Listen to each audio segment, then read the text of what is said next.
welcome to the penultimate episode of LotRO 101. Oops, slide on wrong page. Here we are. Here's our title. It's a dangerous business, Frodo, walking out your front door. So I figured this was a good quote to put as our title for today's episode. I hope everybody is well today. It is, as the date is, Saturday, March 28th. This episode is going to stop on time because I have an appointment at 6 o'clock. So we're going to discuss the tutorials for Lord of the Rings Online for brand new players. And we are going to go through the character creation process. And this is where you, the folks who are watching live, are going to help us, me, the royal me.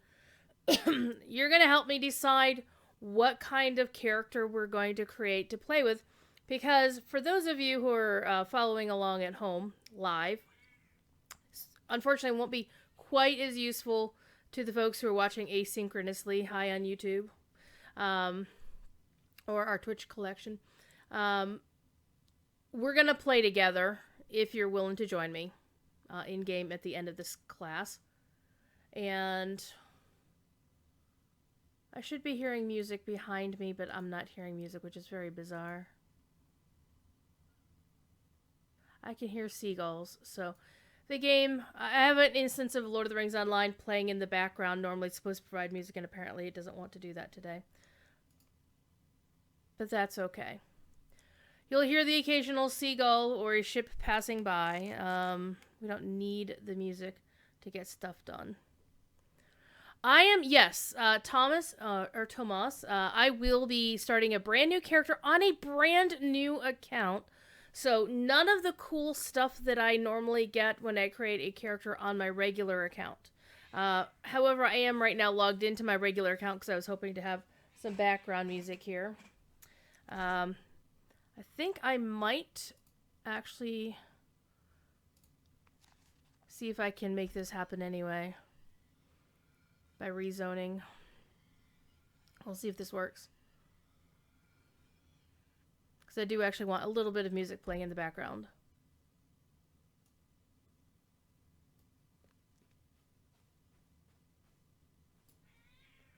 And not simply listen to a howling cat.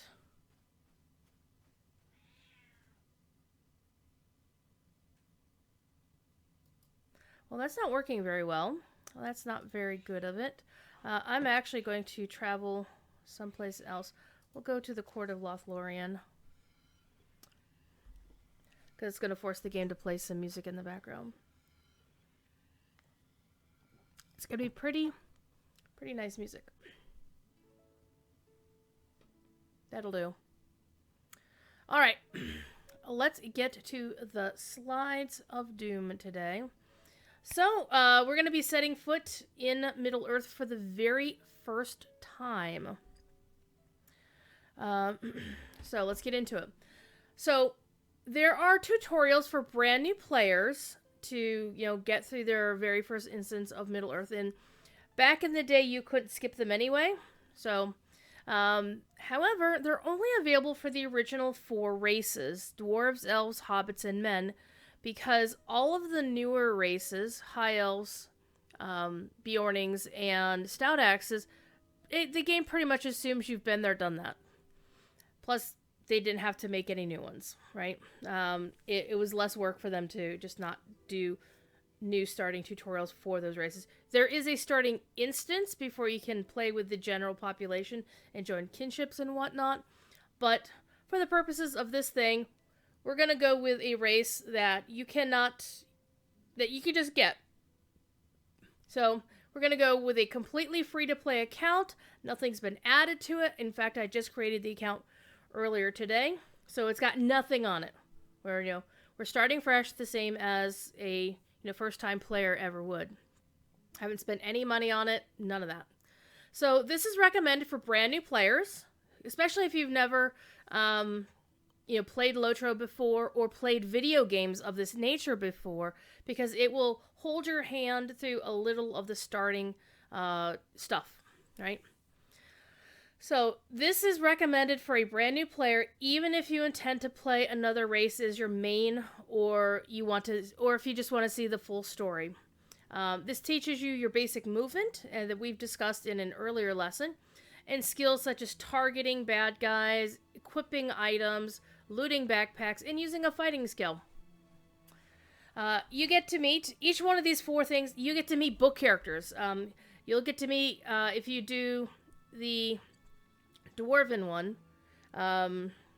You'll get to meet certain characters. If you do the elf, you don't get to see the same characters in each one. They tailored them for each class, or for each race.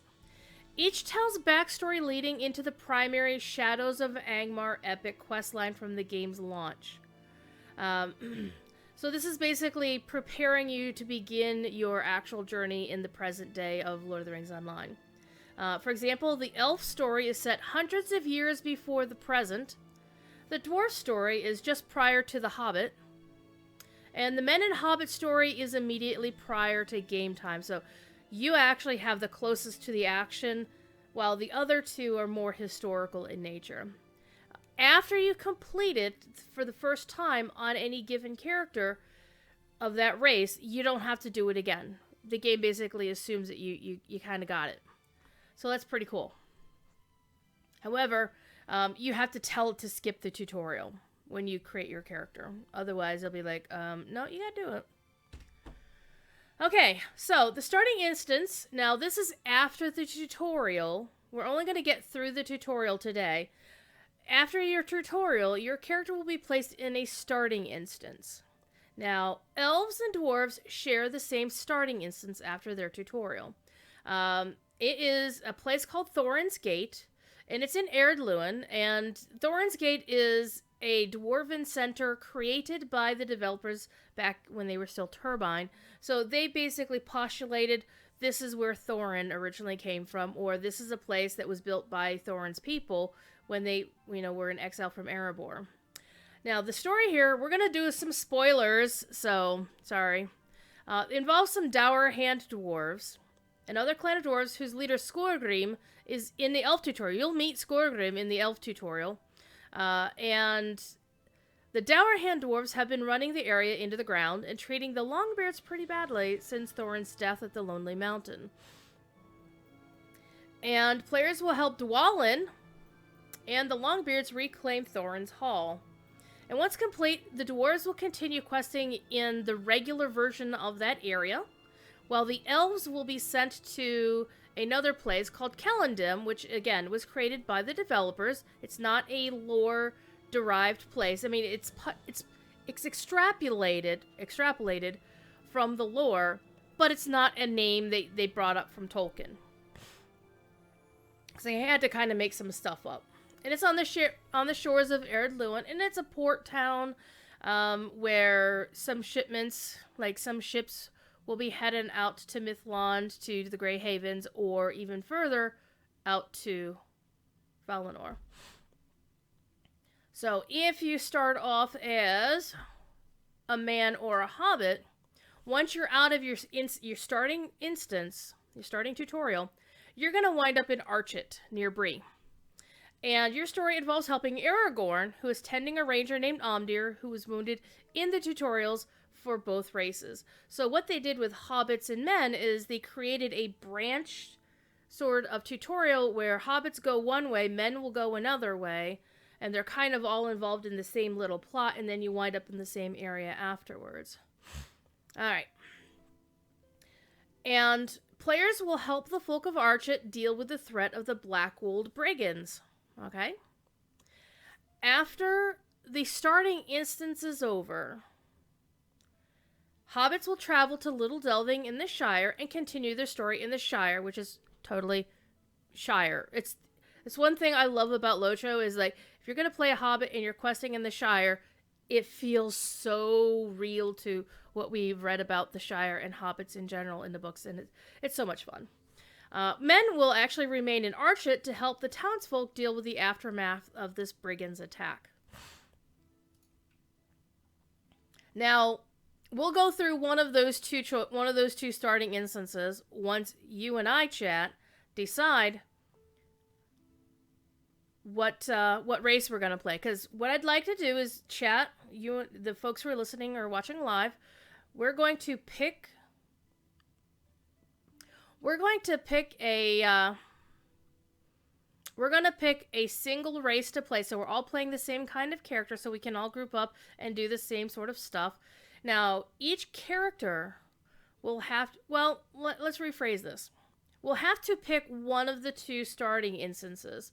Either the one in Thorin's Gate or the one in Archet. It doesn't matter which we choose.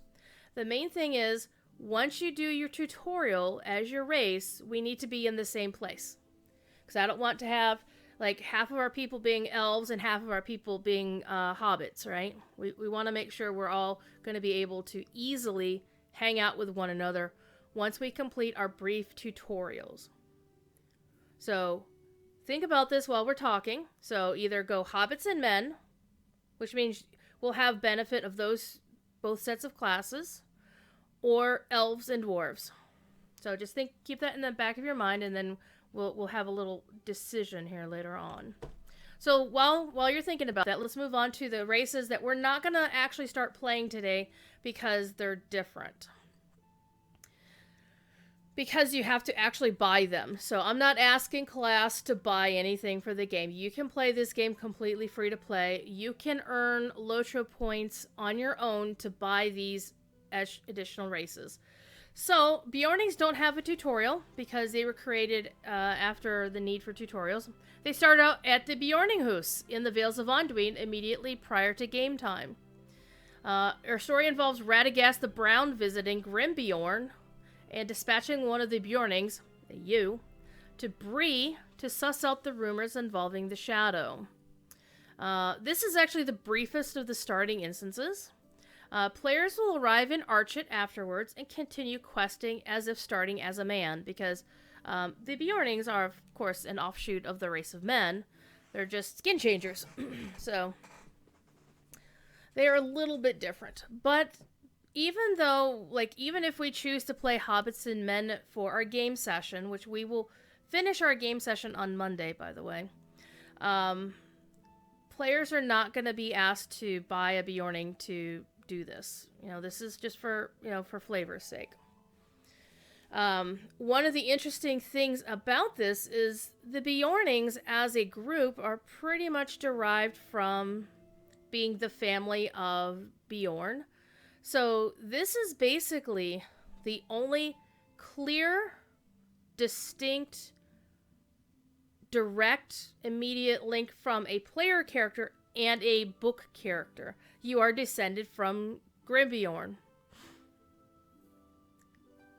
I mean, there's still some wiggle room there, but for the most part, you can say that you're descended from Bjorn himself. Whereas, as a hobbit, your genealogy looks like this. It's 5 million different, family lines and relatives, and I don't even want to think about how complex those family trees are. So it's harder to say that you're, a first cousin, second cousin, once removed or whatever of, Frodo or Bilbo, because those names have already been determined, right? So you can't say that you are, this book character or whatnot. So it's kind of interesting. And next up, we have the High Elves. The High Elves are actually, for me, fascinating because when the game originally started, I wanted to be an elf. And I wanted to be a high elf because they were the best elves and I just liked them, So when you start off as a high elf, you start off at the beginning of the siege of Mordor. You wake up as a character who is known to and a friend of Gil-galad, the High King of the Noldor. You are a Valinorian elf, or the first generation, early generation descendant of a high elf. You are the highest of the beings that remain in Middle-earth. You can't say you're Vanyar, because Vanyar went to Valinor and they just stayed. So you have to be one of the Noldor that came back. You can either say that in your head canon, you can either be an elf who went to Valinor and came back, or the descendant of somebody who was in Valinor and came back. So the game gives you wiggle room to decide, because originally it was explicit that you were a Valinorian elf who had seen the two trees.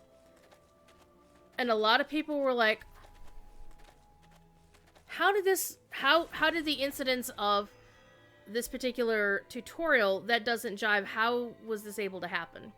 So your story involves the siege of the Black Gate during the days of the Last Alliance. So you're gonna get to hang out with Gil-galad. He's gonna call you a friend and treat you with high esteem. And this Elendil the Tall, Isildur and Anarion will be there. Elrond will be there. Círdan the Shipwright, before he gets his beard, will be there.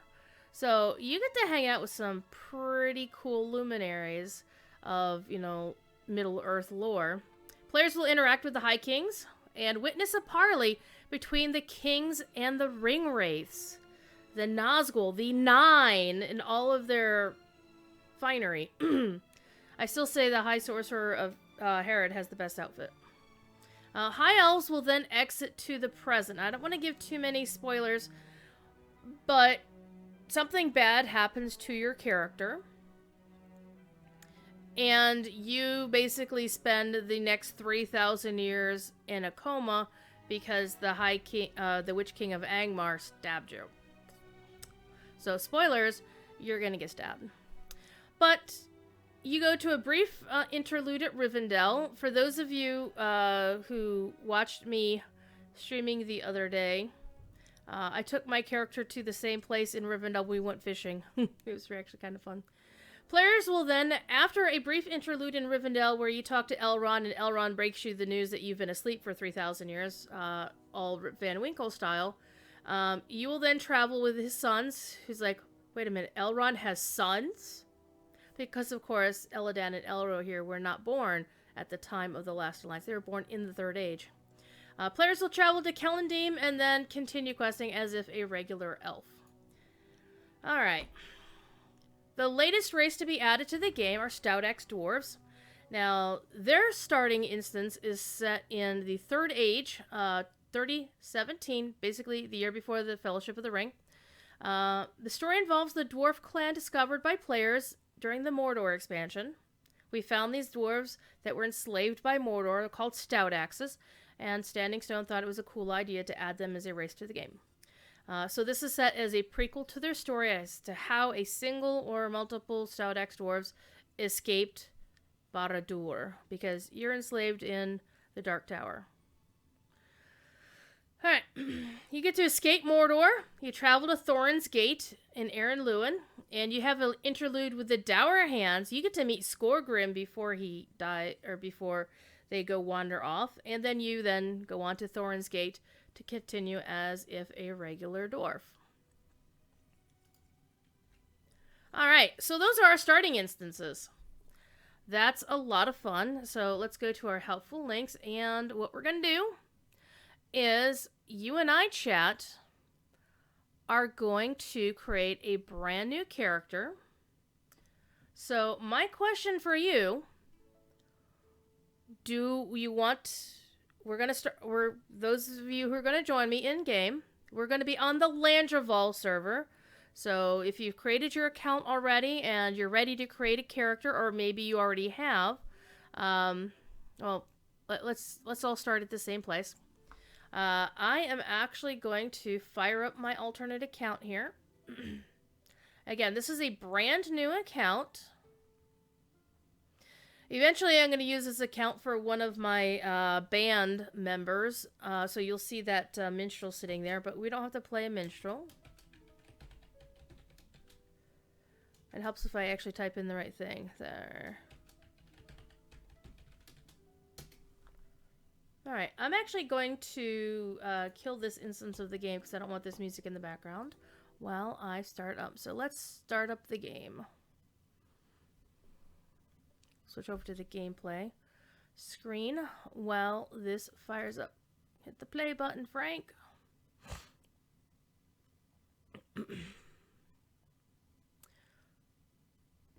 Yeah, Tomas, that was actually the plan, is that we all start at the same place so we all can, you know, go through the steps together. Now, as a rule, your starting tutorial, you do that by yourself. Once you're out of the tutorial into the starting instance, then we can all, hang out together and, we can group up if we want to. None of the stuff in the starting instances actually requires you to group up. Alright, so this is my free-to-play account. This Hobbit Minstrel is sitting here. She's going to be a member of my band. It's called Indigo Plant, and it's a long-standing in-joke for me, though Bids 4 is actually a slight reference to a quest in Dunland. One of the more famous one-liners from LotRO is where there's an auction of people, and Saruman rolls in and goes, Isengard bids 5. Sadly, on Lange of All, the name is already taken, so I had to, had to make do. So, let's create a new character. Where do we want to start? Do we want to start in Archet, or do we want to start in Thorin's Gate? I'm good with either. I've done them all, been there, done that. So I can do whatever chat wants, wherever you want to go after chat. One of the two places. Tomas wants to go to Archet. Alright. So that does come up to a second question, is where do we want to go after the starting instance? Do we want to wind up, well, let's focus on the starting instance. Tomas wants to go to Archet. Does anybody else have an opinion one way or the other? Because I remember when I was talking last time, a lot of people were really interested on seeing stuff from the Hobbit perspective. So that's kind of where I was going with what kind of character I wanted to make. The only main difference here is, I'm going to click New Character, is if you create a character from the race of men, you are going to get more choice as to what class you play. Remember from the previous session, certain races can only play certain classes. So if you choose the race of man, you're going to get everything except Bjorning and Runekeeper. If you choose a Hobbit, you can only be a burglar, a guardian, a hunter, and a minstrel. You could be a warden if you had that unlocked on your account. Now, as you see from this brand new account, let's go back here. You notice right above where it says characters, it says free account. This account has no purchases. It's never been VIP. I never spent any money on the account. So we're starting from, brand new, no goodies, no extras, none of the stuff that I'm used to having on my account. Also notice the monster play button is grayed out because this account doesn't have a character who's ever been level 10. So I can't do monster play on this account yet, which is fine. It's not my preferred kind of thing. And also, let's go back here. You may also notice where it also says how many character slots are used. A brand new account can only have 2 characters on it unless you unlock more slots.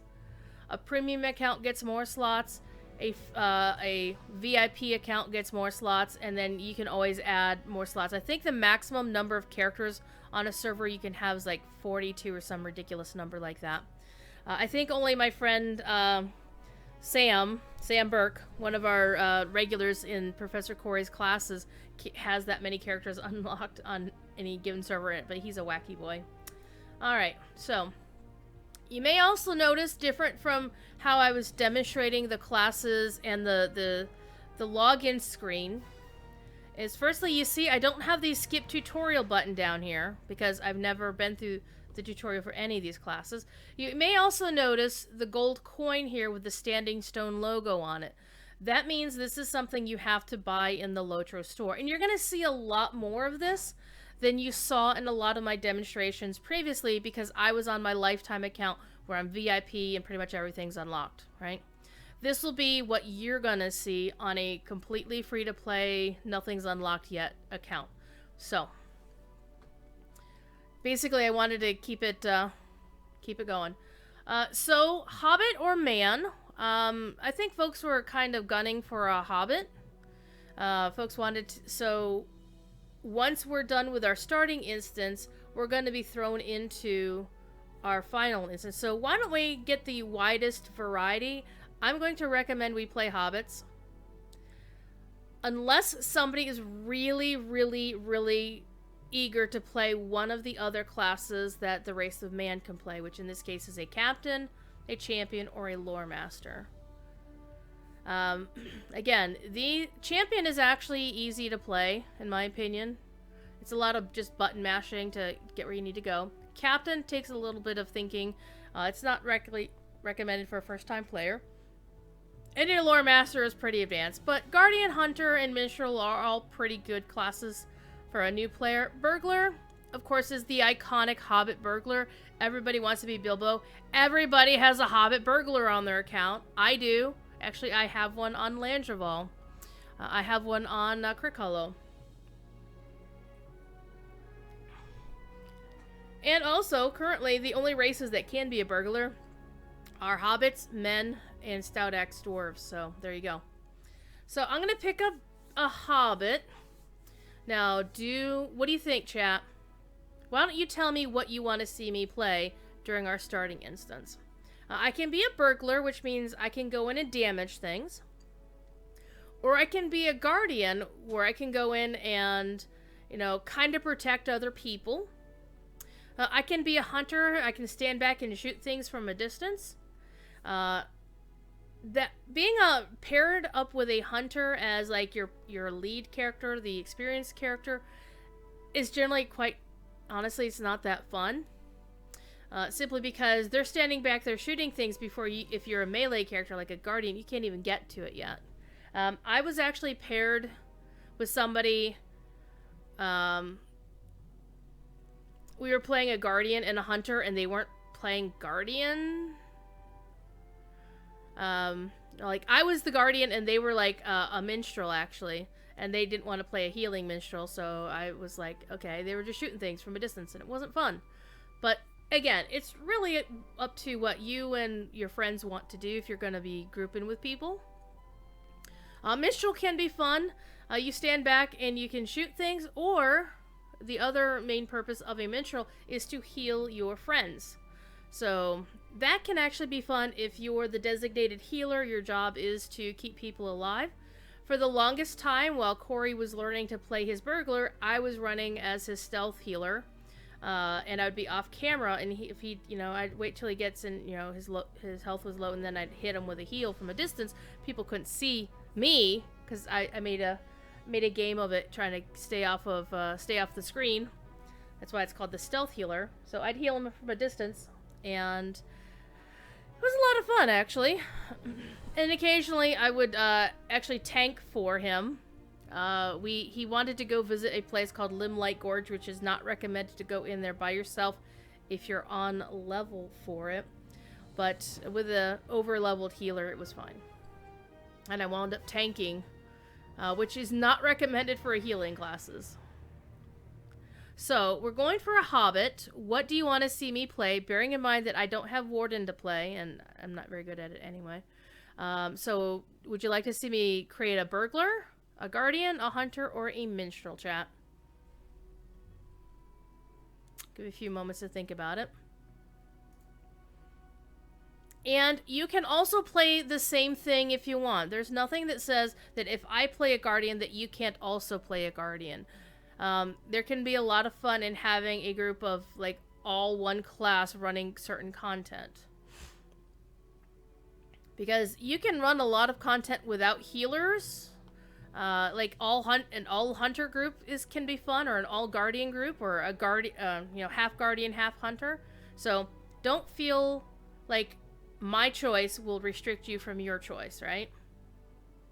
And also, if you want to play one of the classes that men can play, and we do the same instance, let me know, first of all, what you want me to play, and then you decide on your end of things what you want to play. Sneak is the best skill in the game. I would agree with you. Plus, burglars also get the treasure hunting thing, which I find pretty cool.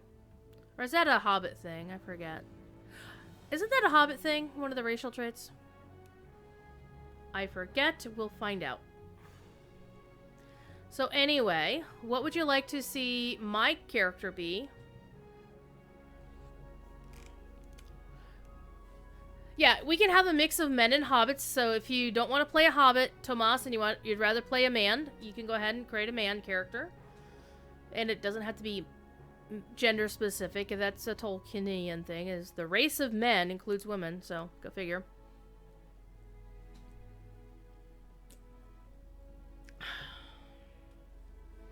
And maybe I can be a hobbit burglar. Okay, I can make a hobbit burglar.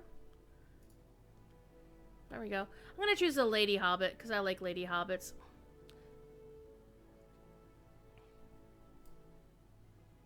Though I am really concerned about the position of that one knife in her hand. It's like, are you stabbing yourself with that? Also, one thing I like about the Shire is if you twist around, you click and drag, you can see the rainbow over there. In certain day-night cycles, depending on the weather, you will see a rainbow in this Shire, and I just love it. Then other places, there's a bug where you can see a rainbow at night, and it's even better. So, Hobbit Burglar. Alright, so I'm going to go with a Hobbit Burglar. Again, you choose whatever you want to play as long as it's a man or a hobbit. So once we do our tutorial, we'll be able to play together. And we'll go through the starting instance. Or else we'll just get through the tutorial. Or we'll start the starting instance, do a couple of the quests, because again, I do have a firm end time today. Now, I personally can play through a starting instance in less than an hour, but since we are doing this as a group, and I want to make sure we have time to answer questions and whatnot, we'll go with it from there. So let's create ourselves a character. Actually, it does give me the option to skip new to user tutorial, which, no, it doesn't. I can't click. Okay, I didn't intend for that to happen. Let's try this again. Okay, so don't click skip the new user tutorial. That's very important.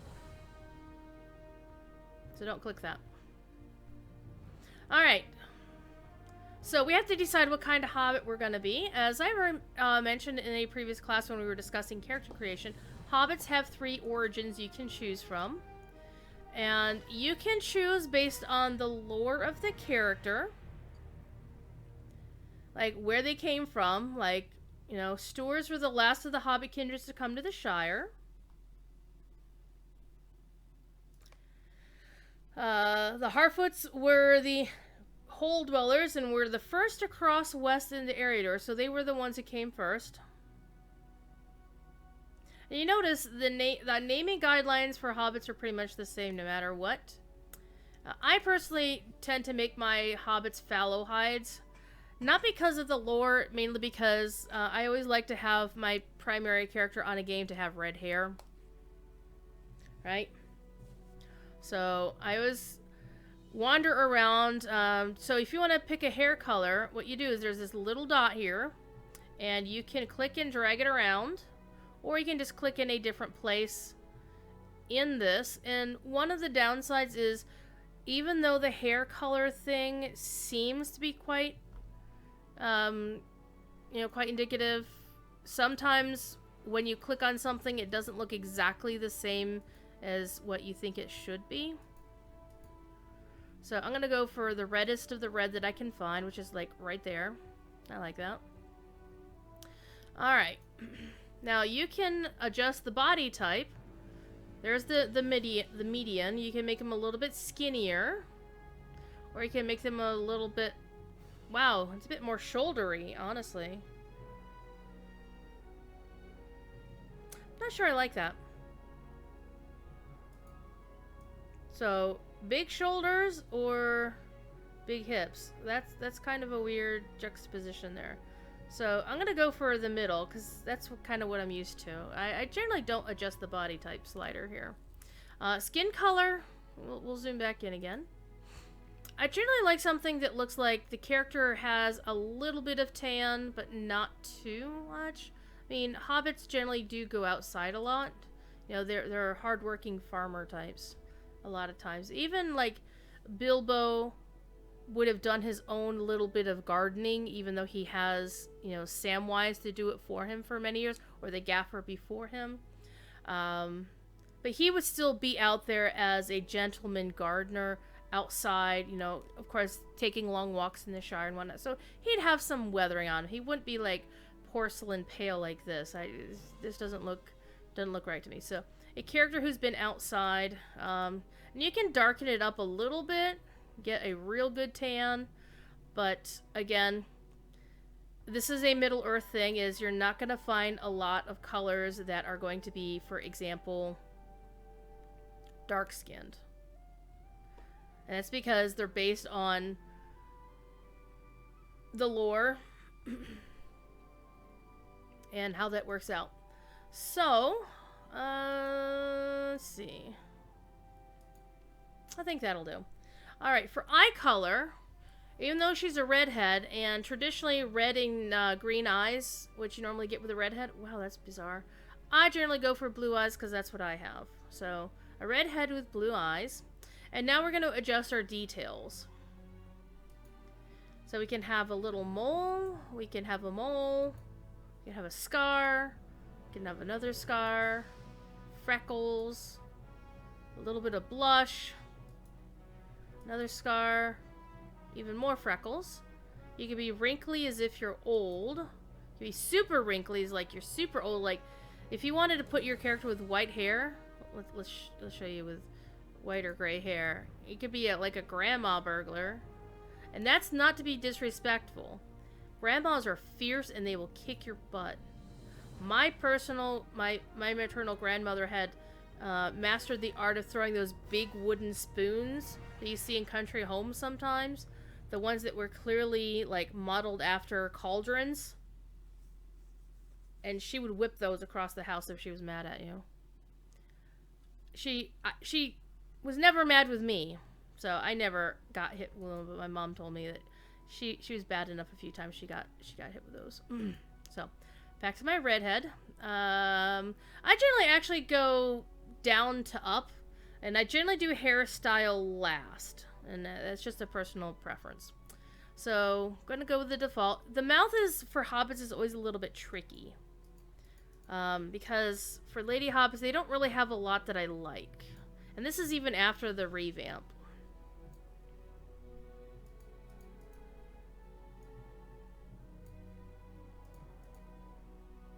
I think this was the one I liked the best. Now, also, one of the things... Grandma Burglar. I know. Actually, that sounds like fun.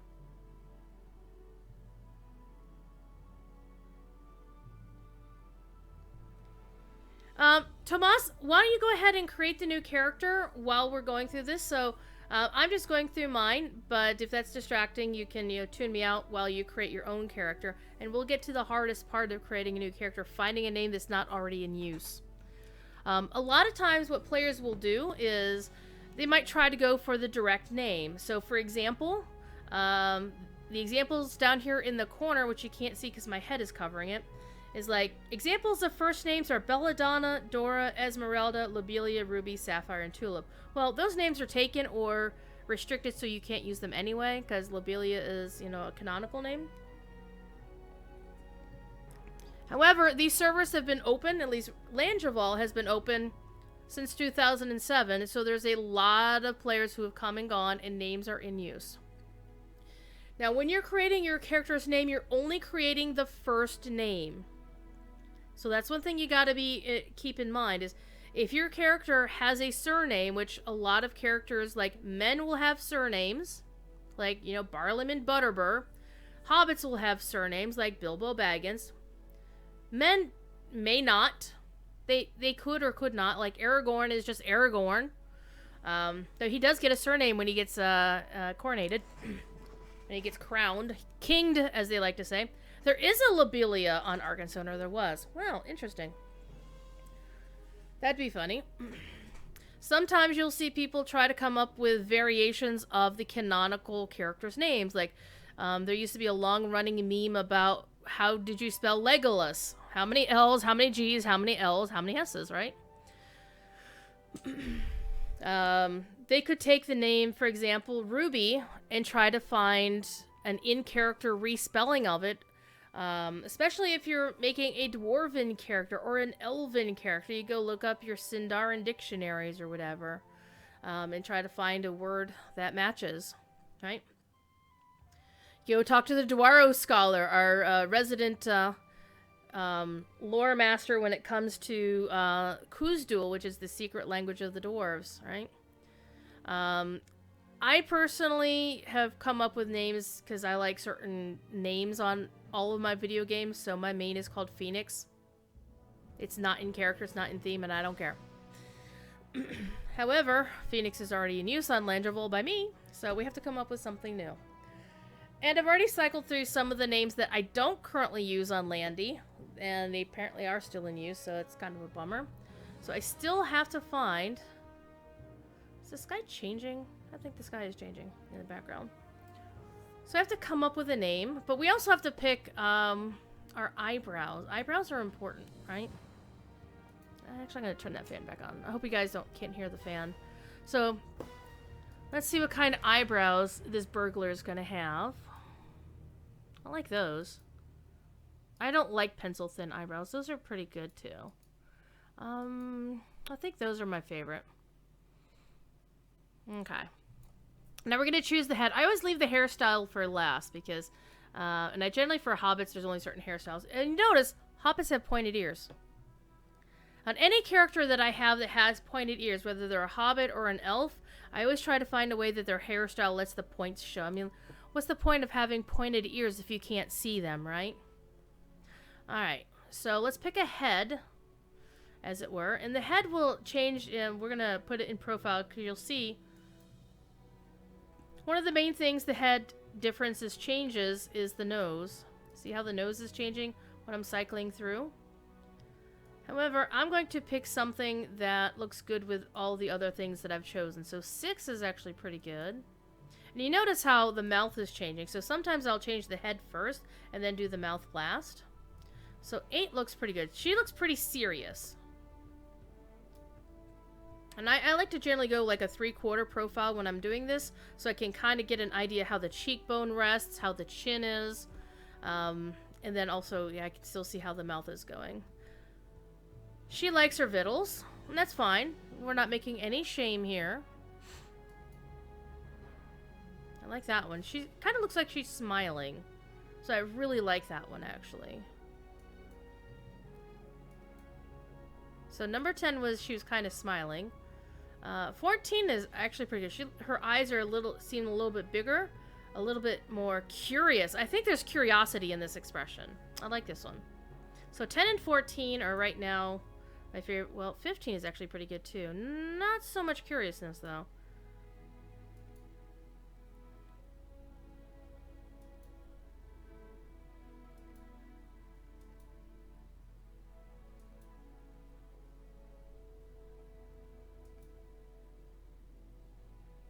Yeah, that one just looks kind of dull. Now, one thing on here is you can see where it says Avatar Update Visible.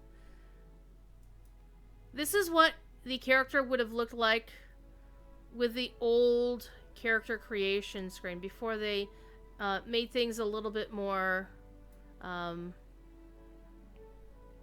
little bit different. They basically did a higher quality version of the character. If you notice, the character's face is a little, you can see a little bit more what's called polygons. These are lower resolution graphics. You see how these look. And one thing you want to be cautious of is if you yourself don't like the new ones and you want to use one of the old ones, the other players around you will see the new ones in general terms. So we're going to see, this is the newer graphics, the smoother graphics, and these are the old that are a little bit more blocky, so they don't look exactly the same. So I'm going to have the update visible. So we're going to pick a face that I liked, and remember, I think I liked 10 a lot. Yeah, she's got that little hook of a nose, so I'm not too keen on that, because I'm not playing Severus Snape, right? On the other hand, she's kind of smiling, and I do kind of like that. She's got that little uptick. I like a happy hobbit burglar, right? So she looks a little bit more grumpy. Her mouth is turned down. This is Miss Curiosity right here. I like this one too. I don't like the eyebrows with this though. Those eyebrows, oh wow. That, I like this face. Right?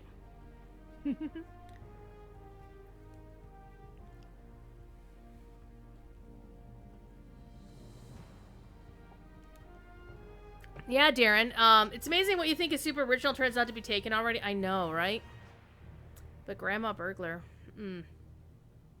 But I like this face. We're going to go with this face, even though I changed my ideas on the eyebrows. The arched eyebrows, they're not pencil thin, but there's enough of them. But I like... She looks like a curious hobbit. Now, here comes the hard part. Picking a name.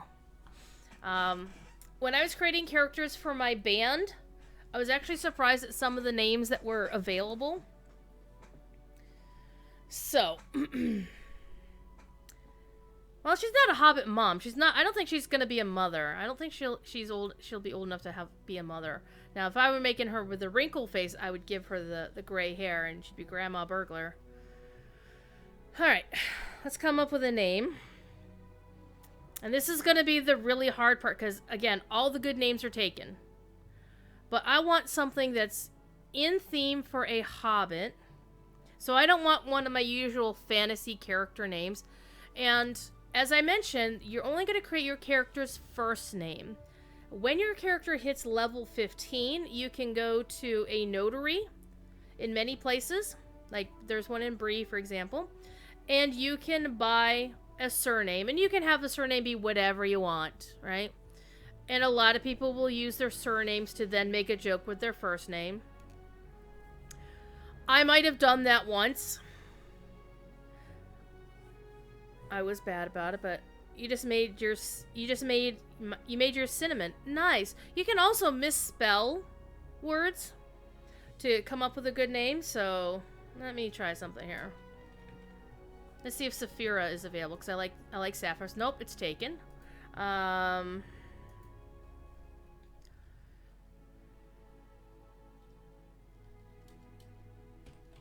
Let's see if Safi is taken. I'm sad! Alright, let me...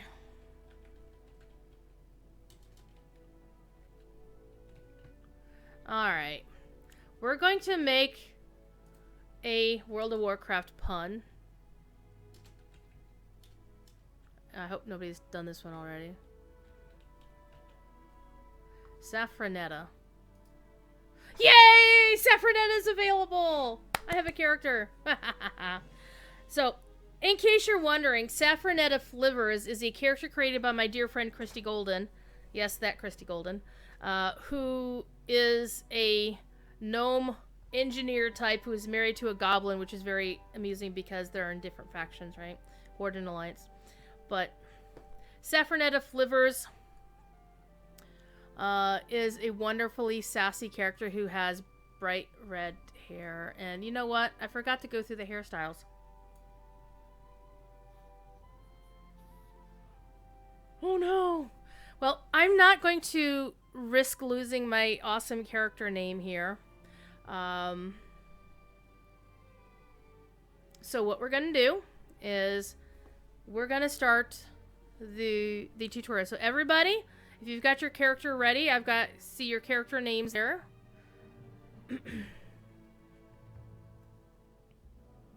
Most female hobbits seem to have flower names. Actually, my female hobbit, yeah,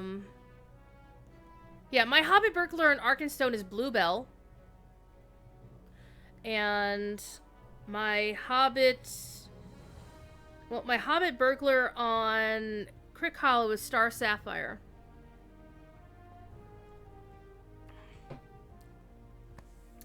So, remember, class, that I messed up my character's hair because I didn't go through the hairstyles? Shame on me. We will go then visit the barber at a later... Well, we won't have time to visit the barber. But there are barber characters. There's one in the Prancing Pony itself, in Bree, where you can then, if let's say you mess something up in your character creation and you don't like it, you can spend in-game gold, silver in this case, to change your character's appearance. So that's really cool. So let's start our starting instance. And yes, you can change the hairstyle at later time. So let me get in the game. I'm going to go through the Hobbit tutorial and then let the game take me to Archet, because my character is going to start as a burglar in Archet. Let's do it. Click the shiny button. And you'll get a loading screen. And a lot of times, yes, Tomas, please, if you've got your character created, let's go and let's everybody start our tutorial. And I'll take you through my tutorial so you can see what's going on. And if you have any questions about what you're seeing... For a nighttime stroll in the Shire, there is a certain unpleasant feeling lingering about. Something on the air is strange tonight. Perhaps it is only the unseasonable chill or the great darkness of this particular evening. But surely it is nothing noteworthy, for this is the Shire, and it is rare indeed for any evil to touch this land. Alright, so one of the things is, as you go through playing the game, I'm going to bring my chat window up here. You heard the voice actor in the background, and that was actually our original Gandalf voice actor. And I'm actually going to turn off world chat because world chat is distracting, and it can be really rude.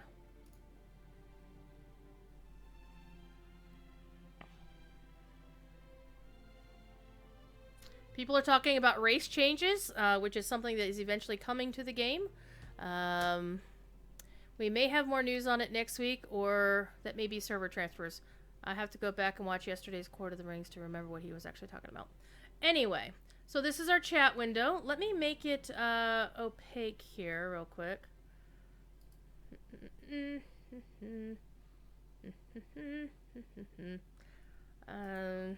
can't make it opaque there. It's over here. Loading text. I actually will turn on chat filter, chat bubbles while I'm dealing with it. Chat bubbles. No, that's not what I'm looking for.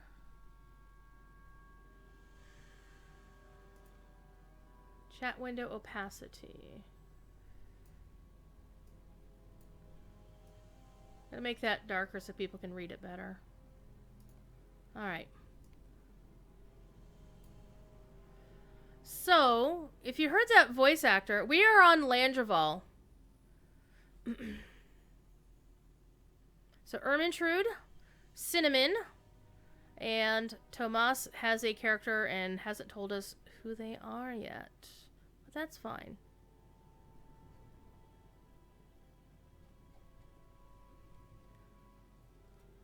Alright. So you will actually see a lot of the voice acted stuff appear in your general chat window unless you've turned that stuff off. So this is what Gandalf read to us, was this stuff right here.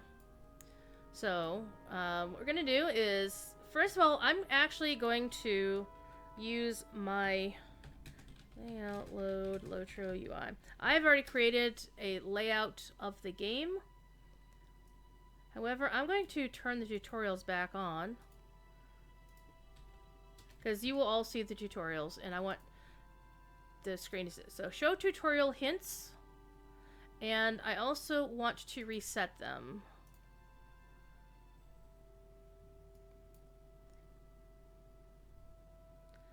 Alright, so the first tutorial was telling us how to move. You can move by, there's two different ways. The one I like is holding down the left and right mouse buttons at the same time. And then it will tell you how to move your camera around. Hold down the left mouse button and move the mouse around.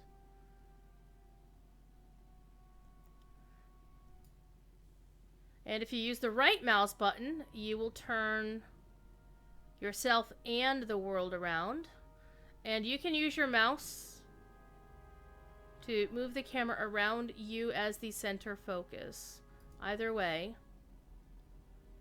And you can also tell the game not to show you that hint ever again. If you get this little icon in the left-hand corner, this little question mark icon, it will tell you which tutorial you're on. You can also click it to open it back up. Alright. I'm actually going to turn off more chat filters. I'm going to turn off the ones I don't normally have on, because they will be annoying and vexing. Alright. LFF was the other noisy one. Alright.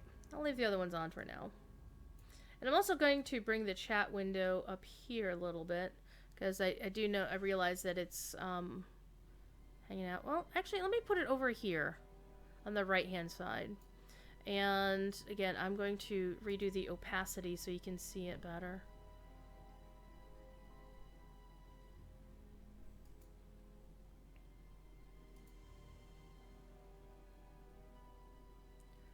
Alright, where's my chat opacity? Right here. Boop.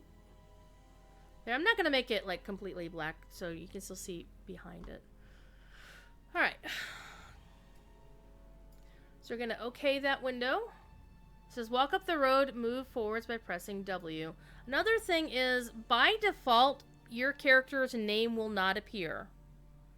Even if you have, like, you hit the N key that turns floating names on and off, you see Bounder Boffin's name, but you don't see mine no matter how I do it. However, you can go into the options and go to name, and you can have it show my character's name. I like to see my own nameplate. One thing that really annoys me about Standing Stone's other game is you can't ever see your own nameplate. It's very annoying. Now, remember, I also have my text set larger so people can read it on screen.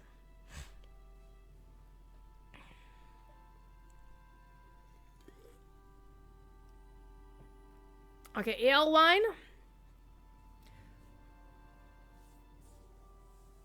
Well, basically, Tomas, when you launch the game, are you here in the Shire or are you in Archet, in the jail? Alright, so Saffronetta, we are here. Now, what you can do in the tutorial instance is you can open up the map and see where you are. You're in the Green Hill Country. So, we're going to make some friends here in a minute. And you notice we're facing toward the Hobbiton Tookland area, you notice. And you see our little arrow here. As my character spins around, the arrow spins around too. But by default, we were looking at Bounder Boffin, and he was behind us on the Tuckborough side of things. And map is M, to open up your map, by default. And if you notice, as a starting burglar, I have 4 skills down here in my bar. Now, I generally don't leave my stealth skill, which is this skill. And you can hover over them, and they will tell you what that skill does. Like Surprise Strike, it tells you, you know, how much damage it does. You know, if you do a critical hit, how does that do, or how can you cause one of those? It basically tells you what it does. And you can, by default, if you haven't locked your quick slots down, which is actually a good idea to lock them if you're not used to them, you can click and then drag your skills to any one of these. And suddenly, this is my stealth skill. I can sneak.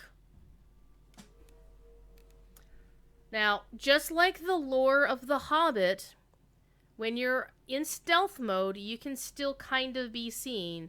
You can kind of see my character. You know, this little wavy outline. It's more apparent during the daytime, of course, because that's the lore. It's actually impossible to hide your character from your own client unless you are an admin, like a member of Standing Stone Games who has your account set up to do that. Cordovan used to do that when he streamed concerts, and then I really disliked how he streamed concerts, so I said, stop doing that, I'll do it. Anyway, Bounder Boffin is waiting for us, so we're going to move up the road. It says, over here in our quest text, it says walk up the road, and it tells you move forwards by pressing W. So the other way to move your character around is, this is a traditional gaming movement thing, is WASD, also pronounced WASD because, you know, gamers are weird. So WASD. So W is forward, S is backwards, A is you turn in yourself to the right, D is you're turning yourself to the left. However, one cool thing about LotRO is you can do something called strafing, which is where you can move your character to the left or right with Q for the left and E for the right. And those are the default keys. If those don't work for you, again, in a previous lesson, we talked about, an earlier lesson, it feels so long ago, we talked about altering your key binds. And you can change, let's say, another game you play and you're used to using A and D as your strafing keys. Like DDO, the other game, uses A and D for their strafe. I'm like, why don't you use the same keys for both games? But they don't. So Q and A. And you can also make these work together so we can move forward and strafe at the same time. Move forward, or hey, look at that. Quests and quest rings. I have a lesson on that.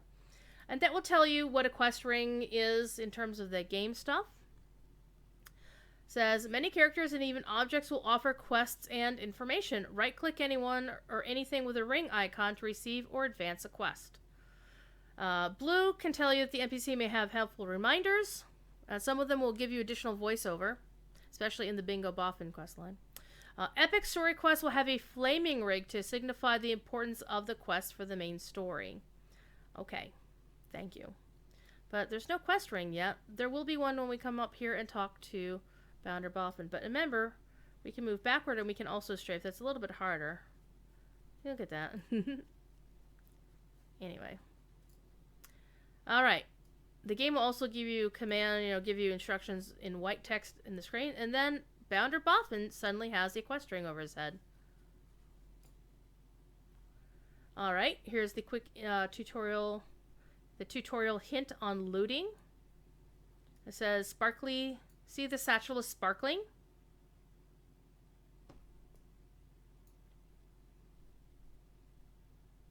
Okay, it says right-click the object you wish to loot and then right-click the items to loot them.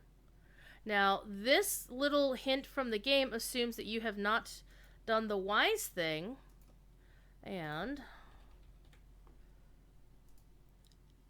there is an option called Always Loot All. I highly recommend you turn it on because that means you won't have to run up to things. So we're going to turn Always Loot All off for right now, so we can follow the in-game tutorial. Alright. But first, we are going to talk to Bounder Boffin. Ho there! What's your business on the road? We're going to click OK here.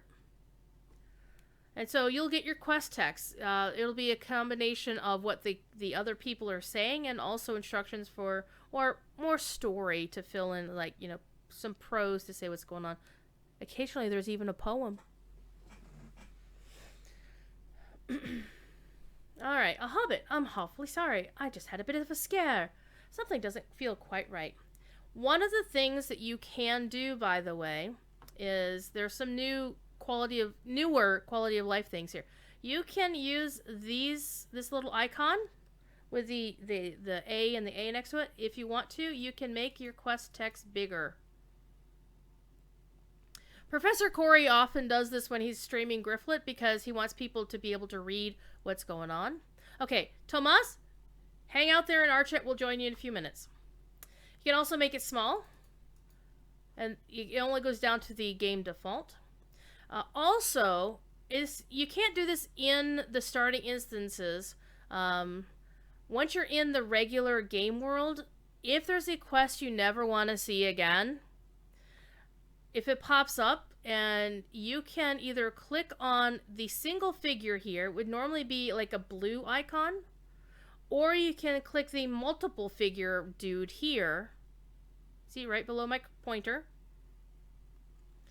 This filters it by your account, or by person, by one player, and this filters it for the entire account. Now, there are other filters in the account that you can do. And it doesn't show up here because we haven't unlocked them yet. However, if you hit Alt-R, you will discover more filters. Now, you can filter loot. So let's say there's an item that always drops and you're tired of getting that item clogging up your bags. You can take the item out of your inventory, my very pitiful inventory here, and then you drag that item over here. And you can either filter it by that one character, or you can filter it so none of your characters ever see that item drop in their loot. Now, one of the things to be aware of is when you filter a loot, your account technically still gets it.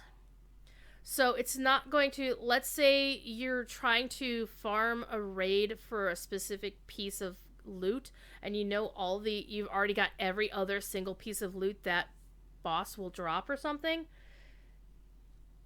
Filtering those unwanted pieces of loot will not improve your chances of getting the one you want. It just means that when your loot window appears, you're going to see everything except the stuff you filtered.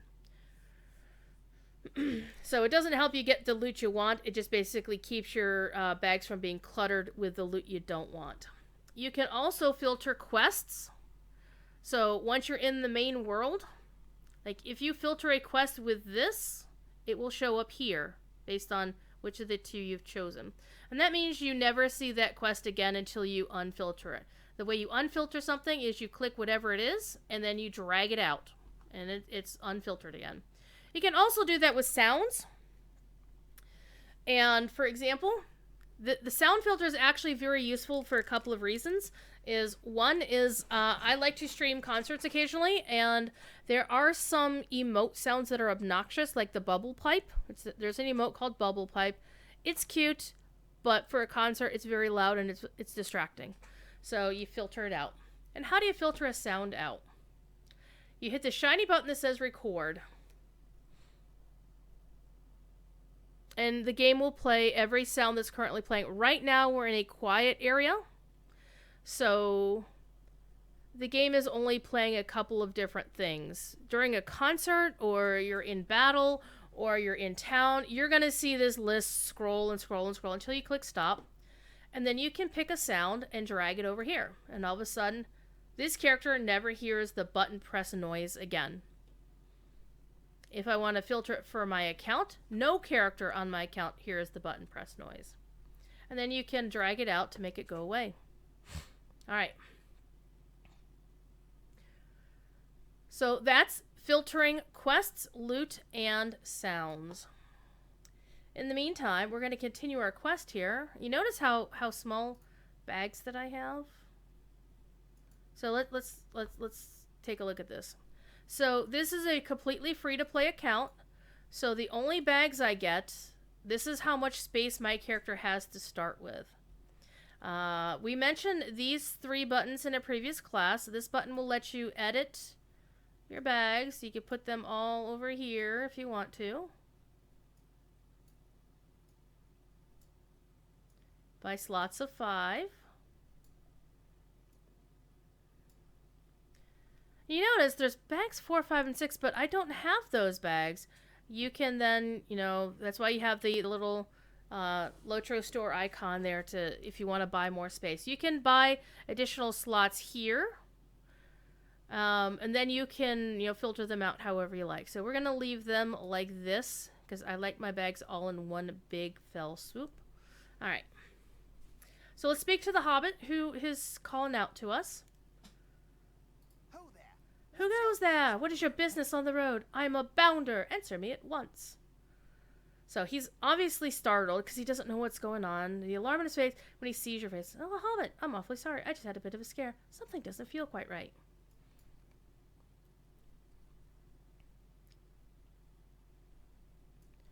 There's an odd chill in the air. Do you know how to fight? Well, I'm going to learn how to fight here in a minute. Just need a weapon of some sort, and then he will lead you over to your satchel. Then remember, it said to right-click on the item to loot it. Inside is a spare weapon. So by default, items will show up. Again, I have loot all normally turned on, so I don't have to click on stuff to loot it. You can either right-click on an item to loot the one thing. Yes, and we'll ask you if it's something that's going to bind to your character. Are you sure you want to do that? Then you say yes. And then here is the default tutorial for inventory and items. We've already gone over this, but, it's sometimes easier to see when you're doing it yourself for the very first time. And you can open the character panel, and it tells you how to drag equipment on to equip it. And what happens if you already have an item in a slot. Let's say you already have your knife in your main hand and you want to equip a new knife. It will, it will show up, the old knife will show up in your inventory. Alright, click OK. And then if you just wanted to loot everything all at once, you just click loot all. And if you click I, there's your inventory. And I have both of these knives. And one thing the game will let you do is it will let you see what's going on here. So you can see what you currently have in your inventory, the thing you're looking at, and then you can see what your character already has. So my character already has a knife that does 5 to 9 points of common damage. That's a random roll. You'll get somewhere between 5 and 9, and it's rated at 7 DPS. That's 7 damage per second. The knives I have here, this one says it's 4, and this other one says it's 4. So basically, neither of these are as good as the main one I already have, but I do want to have one of these too. So I'll right click on one of them. And because this character can dual wield, it's where they can wield a weapon in both hands. Since I already have something in my main hand, it will put it in my offhand. So this other knife is just sitting in my inventory because I have nowhere to put it. And because it's not as good as the one I already had, I don't want to use it anyway. So there's that. Alright, so we've equipped our daggers. We're ready to go. You notice we have daggers on our hips. 1 each.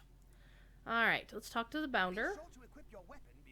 Alright, so it says accessing your inventory. The green text is your tutorial. It tells you what to do. And then red is, of course, your warning.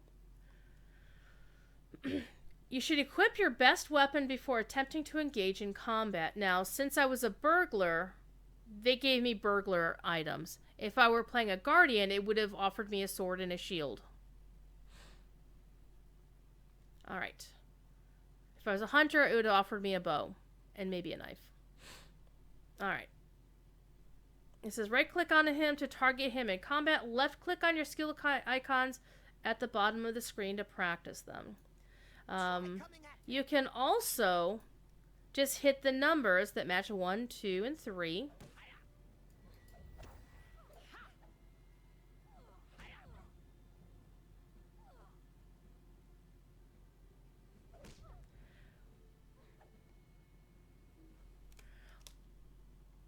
What's this? We've got people coming up. Did you hear something? Did you hear something? There, down the road. Who could that be?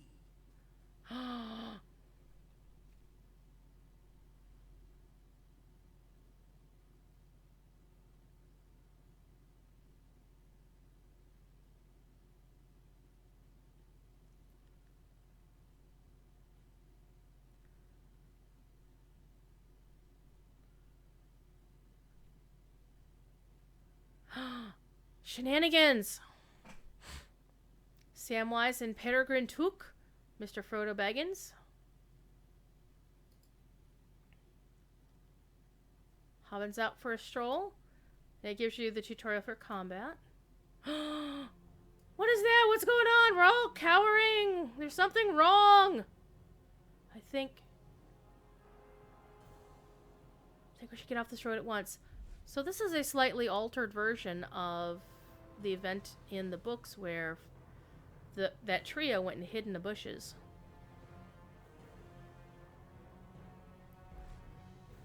And you notice, remember we talked about hope and dread previously? Suddenly this is a dread effect, and if you go over to this little icon, we've got one of the Nazgul here. He's the Black Rider.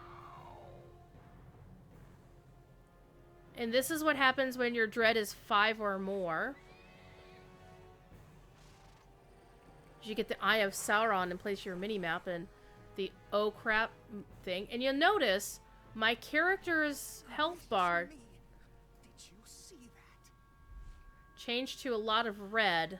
And during that moment, you can see that my character is not as powerful as she normally is. Now, when the dread goes away, she's back to normal. Will you clear the path? Okay, Bounder Boffin's out of his depths. He wants us to clear out the wood spiders.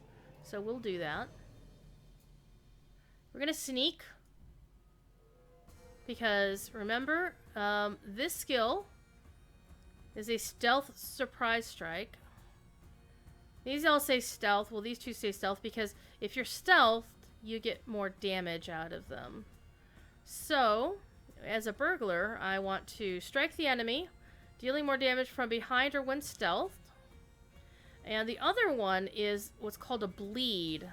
A bleed means you hit them once and they keep, they keep losing health over time. So we are stealth. We're coming up behind them. We're gonna move around. Now, even if you're stealth, if you're low level or you get too close to the critter and you're in front of them, they'll notice you anyway. So we're gonna target them and then we're gonna hit them. And then once you go into combat, you're out of stealth. This is burglar specific. So this tells you about experience and leveling up. And you get better as you level up. You get access to new skills and better able to, equip better in armor and weapons. So this one we're just going to take on face to face because we're being brave today. We're being bold. Well, we've got 2 knives, not just one. And now it says to go back and talk to the Bounder, who apparently hates spiders as much as Indiana Jones hates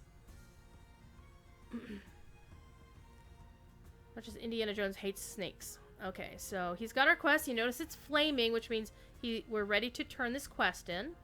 Well done. Let's press on now. All right.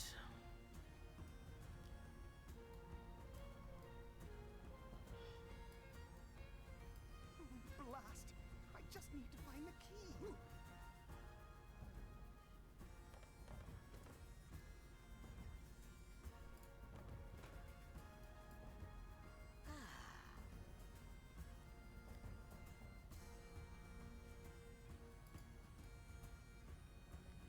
Alright, so this person wants us to defend him while they're doing their thing. Sometimes when they say defend me while I'm doing something, you'll have a bar below their name, or below your name, where you have to keep an eye on their health. That's important, especially if you're a healer character.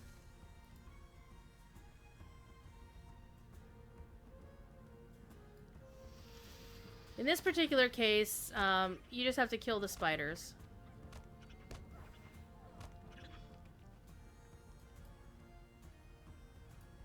So you don't have to worry about the Bounder's health. He's just kind of there. But if you die, if you get defeated by the spiders, then you have to start this instance all over again. At last, okay.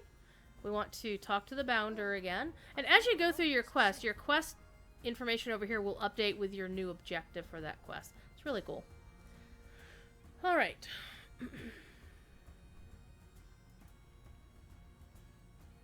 And sometimes you'll get ahead of the person you're escorting. So this is actually an escort quest. Alright. Sure to pay attention to these events to gain insight into your quests. Sometimes you'll be momentarily halted in order to watch very important scenes. These are called cutscenes. So you're going to hang out and watch this cutscene.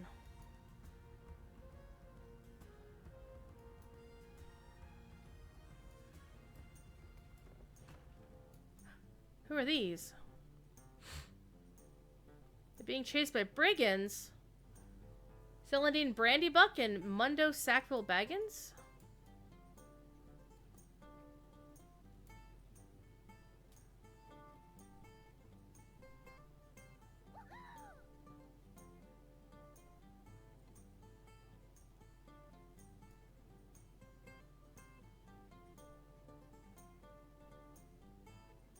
Brigands! Oh no! And there's going to be times where events happen to your character that there's nothing you can do. Like, you can't stop this guy. You can't attack him. Because his you click on him, his vitals are green, which means he's friendly.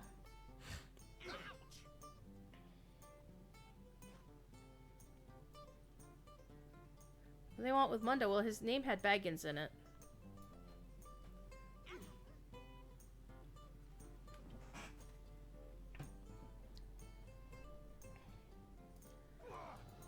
So you don't, I mean, even though that guy was attackable, his bar was red. We're in prison! We're in the Blackwold jail. Actually, this hairstyle is actually kind of growing on me because it's very functional. So I think I might keep it, actually. What? Oh, toast! Seem to turn up in the most unlikely places, Bounder Boffin. There's our friend Bounder Boffin. This is a ranger. Your grim-looking rescuer. It's Strider! That's the cool thing, is you get to meet book characters throughout these. So if you started as a dwarf, you get to meet Thorin Oakenshield and Gandalf as Thorin is ready to start heading to the Shire to go pick up a certain burglar. If you play a high elf, you wind up talking to Gil-galad and Link. And if you're a hobbit, you get to run into Strider! And you also ran into Frodo, Pippin, and Samwise. So, I don't know. I think the hobbits kind of win out on this because they get the... I don't know. Gandalf and Thorin versus the trio and Strider. I don't know. You like the old Hobbit tutorial better? Yeah. Unfortunately, they're no longer available. Come along. We are not safe just yet. Brave Spirit, it is time to flee. The Baggins they capture is not the Baggins being hunted. The brigands will not follow us when we learn of their error. But it would be wise to be far away. So let's go rescue our friends. Let's follow Strider as he helps us escape.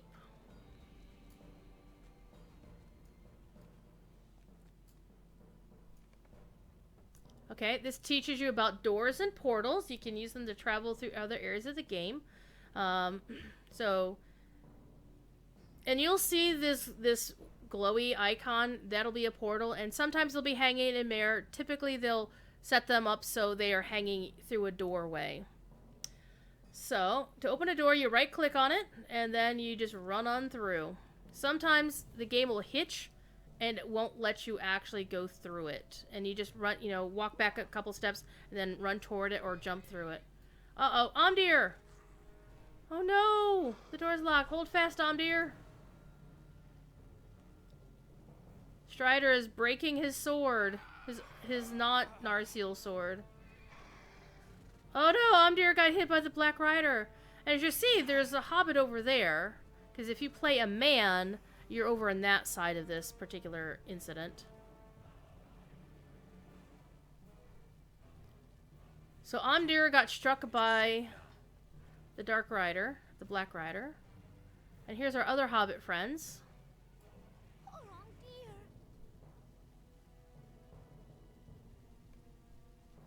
But Strider's fellow ranger is grievously wounded. Oh no. This was a dire turn of events. Let's get to Omdir to safety. It is to Archet that we must flee. Because right now we're in the Blackwold camp, which we can't see where we are necessarily, but we're basically near Archet, so. Alright.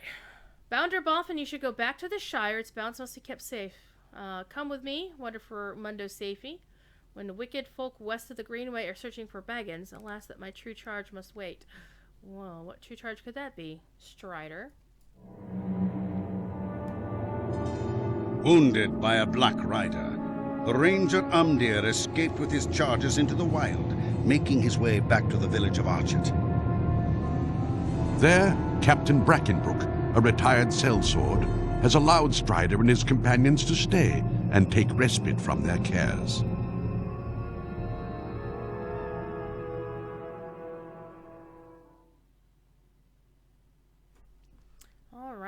I'm actually going to leave myself a note here. What our character names are. I see my friends right here. Hello. There's also somebody here with the name of Horsefeather. Horsefeather, are you one of us? Because that would be funny if you were. Alright, so we're gonna only do a couple of the quests today because I don't have enough time to take you through the entire thing. Alright, so Cinnamon, Imintrude, and Alewine. We are going to form our very first group. So what I'm going to do to set up a group, you go to your chat and you're going to invite somebody. You're going to /invite and we'll get Ermintrude in here first. And then we wait for that recruit to accept or decline. You'll see a window pop up and says yes. Alright.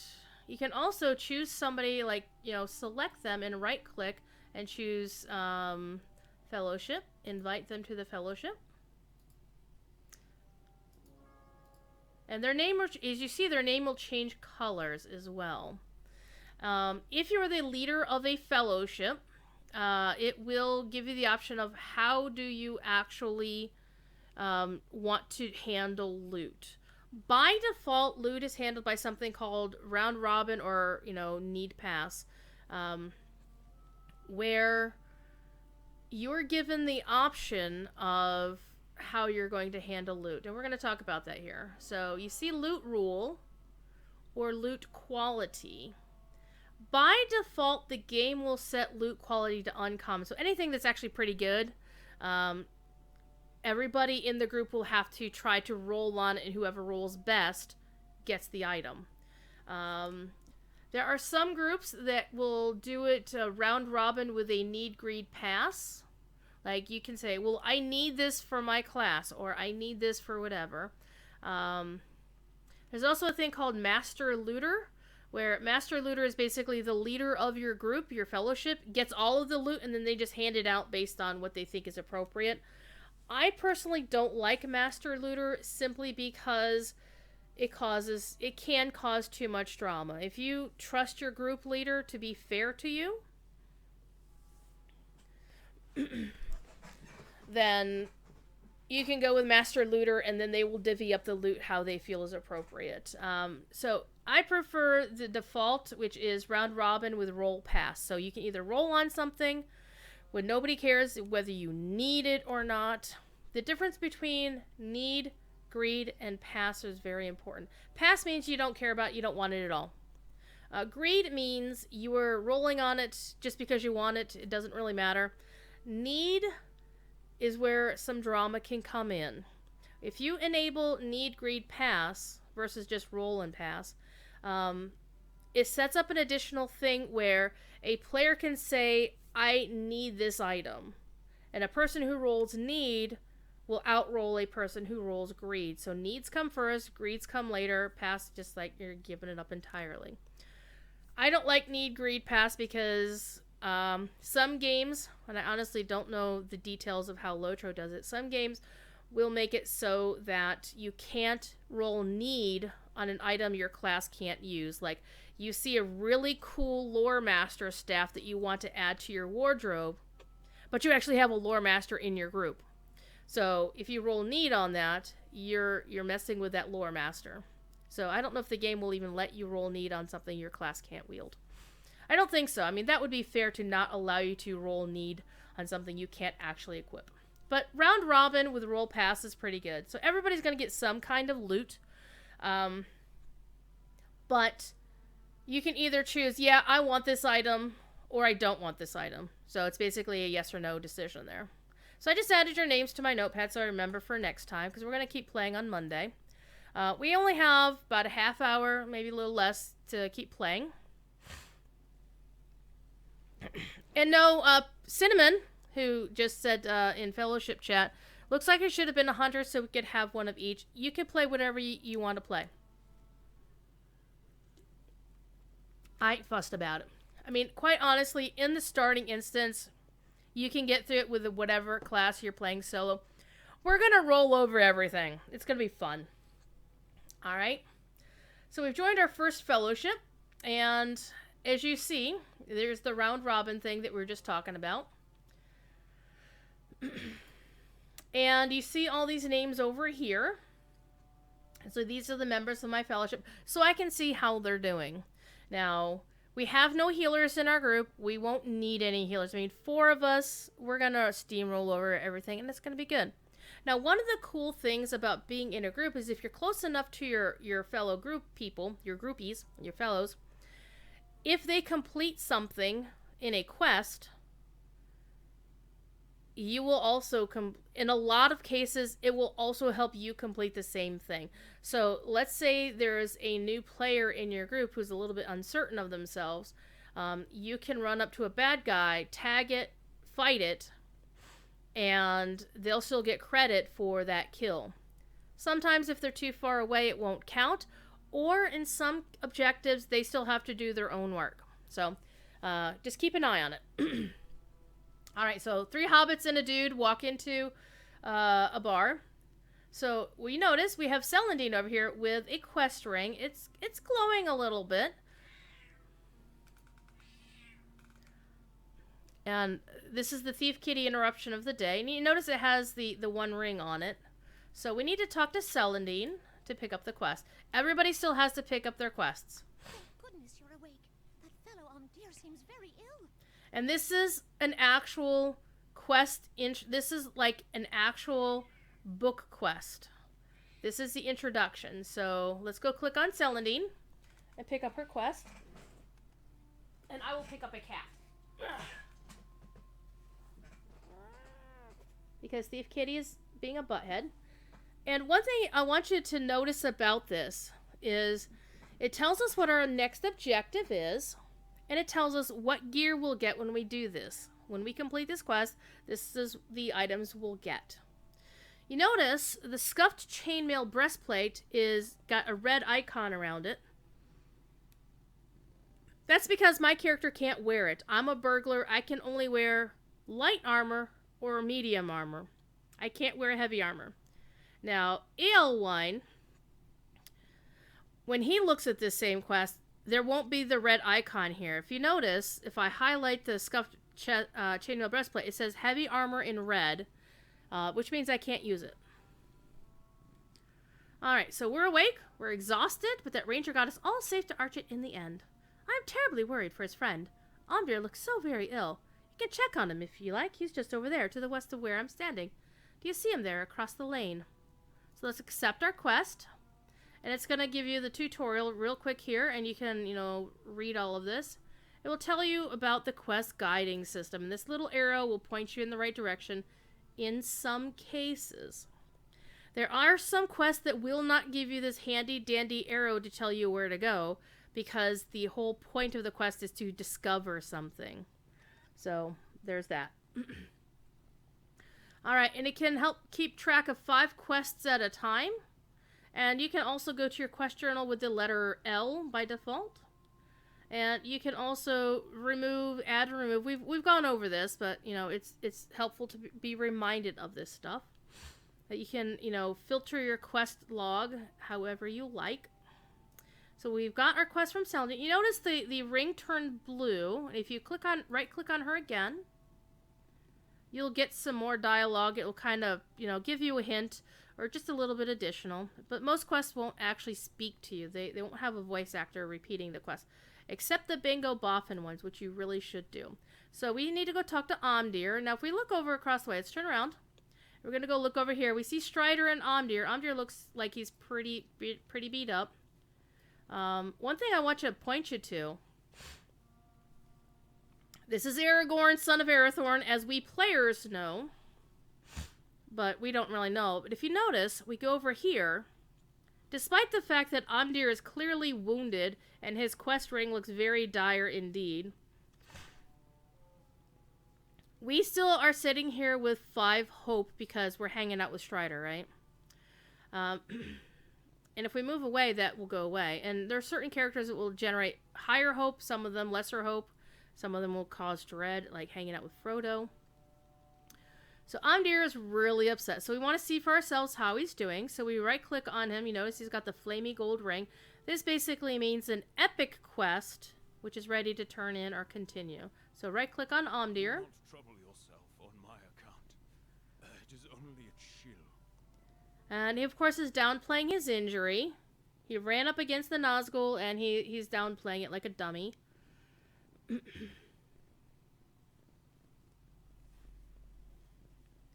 Alright. And it gives you some more story. Like, he's saying some stuff, and then he's basically... This is all talky. So, he's worried about Strider, his lord, his chieftain. So, let's talk to Strider and see what his problem is. Yeah, we don't believe you, Omdir. You're fibbing to us. So, we're gonna go right-click. Imintrude turned in the quest, and she leveled up! Nice! So, Imintrude is gonna be the... Ermintrude, I should say. It's gonna be our Granny Burglar. That's awesome. Oh, I get it. It's like a Gertrude kind of thing. Oh, you're so very clever. Alright. Strider has a quest for us. There are too many deeds to be done. All pressing, and none of them easy.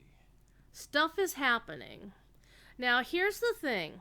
When it comes to looting items, if the choices you have is stuff that you can't use, like, literally... There might be something your character could use, but it's not an upgrade or not, you know, better for you. Then what you can do is you can choose one of the other options. Just because the chainmail shirt that I can't wear is red, which means I can't wear it, I can still pick it as my quest reward if I want to trade it for money, right? And that's what you do a lot. The heavy armor is actually going to get you the best gold coin, the best coin from the vendors when you turn it in, when you sell to them. But since I actually can use this leather shirt, you notice it's a lot better than the shirt that I have on. So, of course, in this case, the decision is the obvious. Choose the thing you can use. So I will do that. Now, let's see. We also have a, let's see. Cinnamon is a burglar. She added the burglar. You're a minstrel. So Ermintrude is actually a minstrel. She would only be able to wear the threadbare cloth shirt because minstrels are a light armor class. They can only wear light armor. But if she already had a good piece of light armor for that and she wanted to get more money, she could then pick one of the two higher ones. But me, as a burglar, I'm going to choose this ragged leather shirt. Perhaps you can help, okay. My friend. Captain Brackenbrook will not heed my warnings. The people of Archet will be in great danger when the Black Wolves execute the plan we witnessed last night. The Black Wolves were trying to do some shenanigans. The captain here, a man named Brackenbrook, does not like my look and did not heed my warnings. Pray, speak to him on my behalf and see if you can rouse him. Every moment you spend here is a moment which your true charge plunges blindly nearer to unfathomable peril. The Black Knight... The Black Rider you saw seeks the baggage that our friend Mundo is not the one. Alright, so this tells us what we're going to get if we talk to Captain Brackenbrook. Go over here. Alright, so we're going to go talk to Captain Brackenbrook hanging out over here. A nice fellow with a styling mustache. Right? Alright. Alright, do we wander in with the Rangers? He doesn't like them, so he's a bit, a Rangerist, I guess. See, the Black Wolves mean to attack us. I don't believe you. You're full of it. Alright, have always been about. They are an unruly lot, but not murderous. Alright, I'll not be attacking them without good reason. Talk to people, get their opinions, and then we'll think about it. Okay. So you see, you got 3 things to do. And again, you see on our little mini-map, we have quest rings that point out the people we're meant to look for. So we're going to go to the people that we need to look out for, and one of them is right behind us over here in the corner by the fountain. So let's go over here. And we're going to go talk to this nice lady, and she is Kate Henseed, so she's one of the 3 we need to talk to. So you right-click on her. Let's get Ale Wine over here.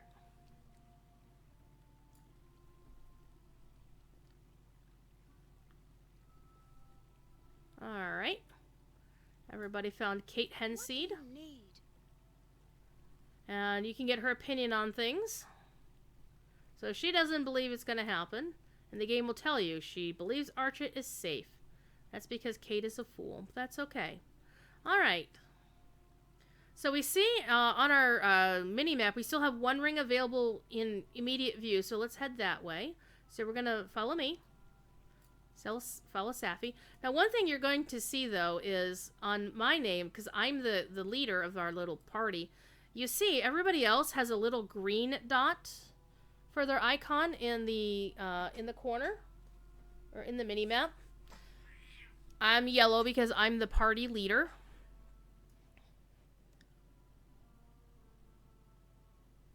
Tomas? Come follow the bouncing hobbit.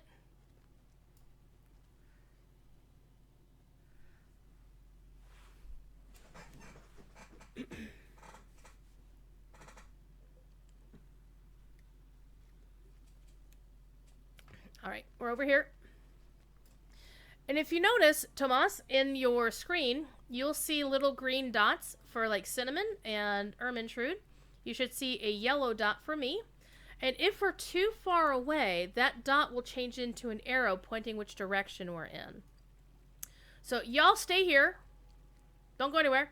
And I'm going to run off screen far enough away so that everybody shows up as arrows. So don't follow me right this second. I'm going to go far enough away till everybody shows up as arrows. You see green and yellow arrows in the corner? Or you should see at least one yellow arrow off into the side. That would be me.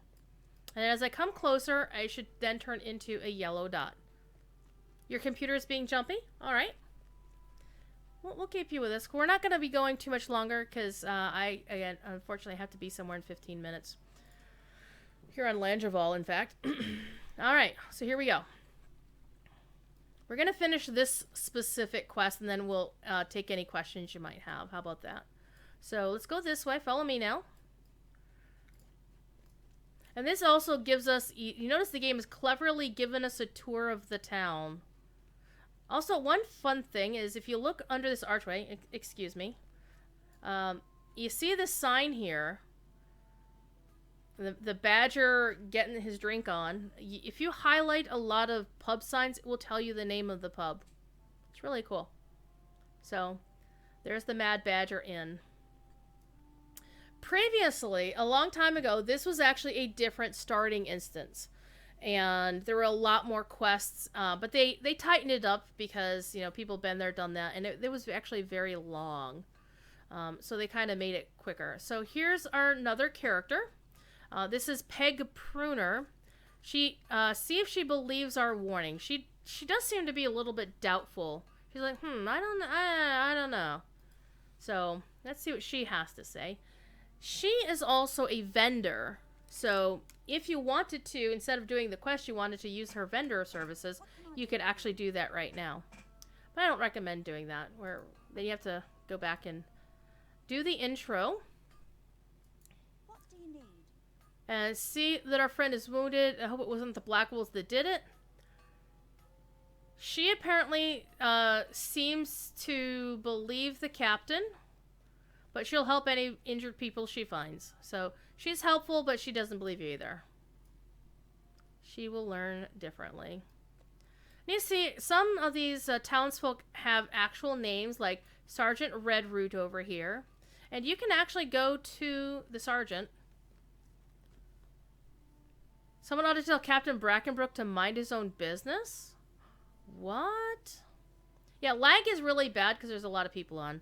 In fact, how many people are on Landreval right now? 875 people who are not anonymous on Landreval right now. So the game is a bit laggy because there's more people than usual on. So I wonder, and some characters will just have additional flavor text to give you, and you'll put your mouse over top of them, and it'll turn into this, you know, a word bubble. So he's a bit of a grumpy soul. He's not a quest guy, but you click on him, he gives you this extra text. So he's complaining.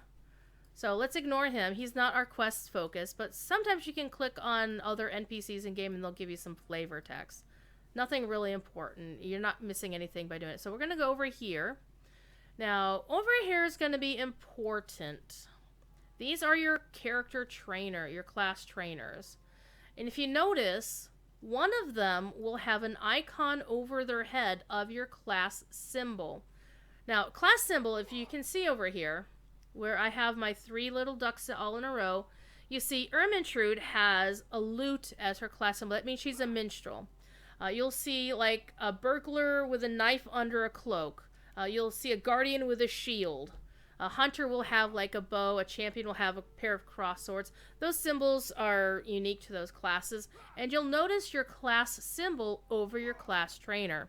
So for looking at me, I'm a burglar. Fast Tread Burrows has a little icon over his head. But the guardian trainer, the minstrel trainer, Tolman Gardner over here, playing a little Bodron, doesn't have a class symbol because he's not my class. However, Ermintrude will see the lute over Tolman Gardner's head.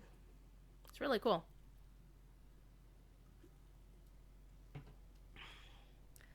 So, Constable Thistlewool does not believe us. We're going to come back to our trainers in a minute. Once you hit level 2, you'll need to talk to your trainer. Back in the day, the trainer characters would actually sell you your skills for a small amount of money. But these days, you automatically acquire skills. So there's not too much they're useful for anymore, except there's some things they can later on sell you when you when you hit certain levels. Alright, so the Black Wolves mean to attack us? No. Constable Thistle doesn't believe us either. They don't have a leader. They fight amongst themselves. So they couldn't raid a squirrel nest, let alone our town. Okay, so all 3 of them believe Archet is fine. So we have to go back to Strider over here. Come follow me back to Strider.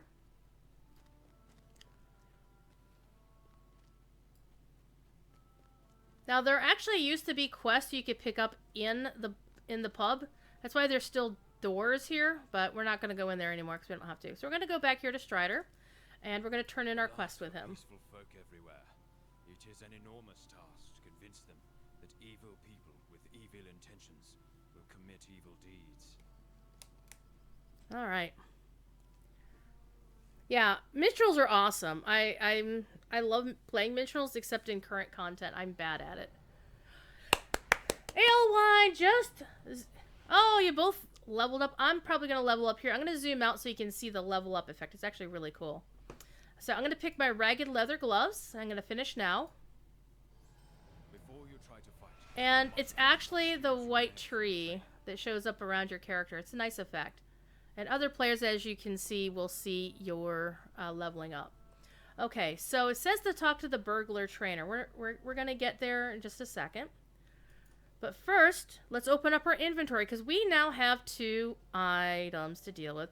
And also, there's a tooltip called, a tutorial hint called Inventory Management! Yay! Ilwina. Very possibly would. Very possibly. Alright, so this can basically gives us the basic idea of our inventory. We've gone over inventory stuff before. And what we want to do is, if you remember, we got much better items. These gloves and this shirt is better than the ones we started out with. So we want to right-click on the item, and it will switch it out. So now I have this better item. And then right-click my gloves. So I have this better item. And then it will tell me about opening the character panel. Inventory needs a whole stream in itself. We've already gone over inventory to some extent, so we're not going to do it again. But here's inventory management. And it tells you about being able to edit your inventory slots. So if I wanted to, I could put these 5 blocks over here. And I can manage my available storage in any of these 6 slots that I want to. I just like to put them all in one because I just like them.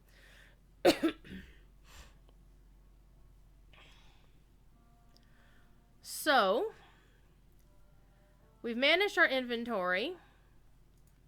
Let's go talk to our trainer. So, we have 2 burglars, a minstrel, and a guardian walk into a bar, which we totally could do right now because, you know, there's the inn. So, we're going to go back to the trainers. We're going to complete the trainer quest, and that's going to be the last thing we do today.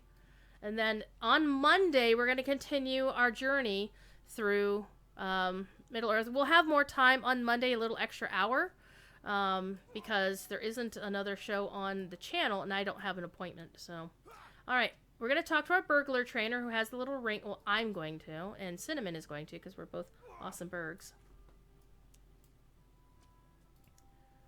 All right. Disarming the competition. So follow through the quest.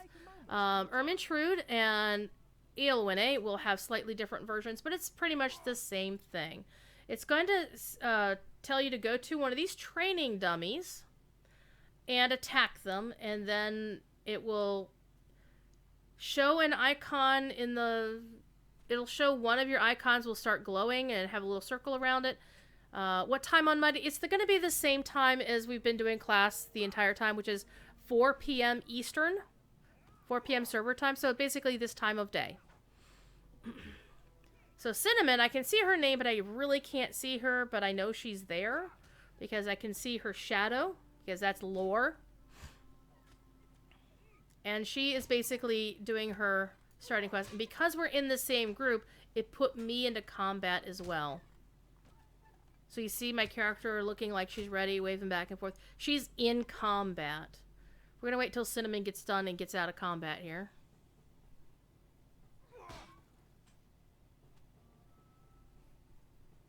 So each class will have their own unique thing of like, okay, attack a training dummy from stealth with cunning attack, which is this particular skill.